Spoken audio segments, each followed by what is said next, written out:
But cute. All right, well, from the ground, it looks like your average building. From the sky, this Navy complex forms the shape of a swastika. Now, a whole lot of controversy has been building up after people started spotting this symbol of hate on Google Earth. The U.S. Navy, who owns the building, says it will spend more than $500,000 to obscure the image.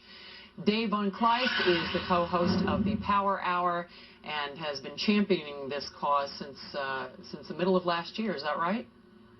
Well, that's right, Lori, but it's not just me. I'm just the messenger. I'm the person who happened to ring the bell. In this particular situation, our listeners and many people all over the country actually came out of their homes to answer the call. It's not unlike what's going on right now with the Ron Paul revolution. People from all walks of life became alarmed when they saw this and responded. Okay. But let me point out, and I'm just playing devil's advocate with you here.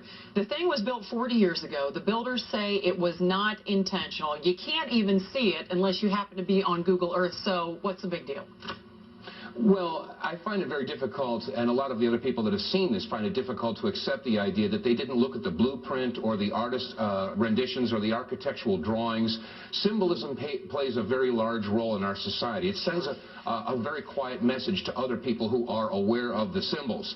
And in this particular case, we're talking about a symbol that represents a regime that would lie to its own people, burn its own buildings, blame innocent people, take their own citizens' rights, and then launch a war based upon lies and fraud and commit genocide on millions of innocent people. There's no doubt that this is a very troubling thing, and when you see it, it is so clear. It can't be any clearer than that. Now, the Navy is promising to spend $600,000 on this. Do you know what they're planning to do to try to obscure the image? Well, according to the Los Angeles Times story, they're going to put up solar panels and make some other landscape changes, et cetera, maybe add a couple things. I don't know what they're going to do structurally. The issue is that this structure has been there for, as you mentioned, nearly 40 years. The question is, why was it built to look like this from the sky in the first place? I mean, this was only 22 years after the end of the Second World War. The memories were very clear in America's minds at that particular time. And for anyone to build a structure, and like I'd mentioned before, not notice the architectural drawings or the blueprints, I mean, to say that we didn't realize what it looked like until it was half finished is a very lame excuse. We simply want to know why this message was being sent along their certain quiet, private circles. Well, lame or not, the Navy is taking care of it.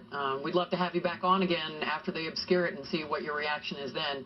I'd love to be back. Thank you for the invitation. Okay, Dave Von Kleist with the Power Hour in Jefferson City, Missouri. Thanks very much. Thank you, Lori. And that is going to do it for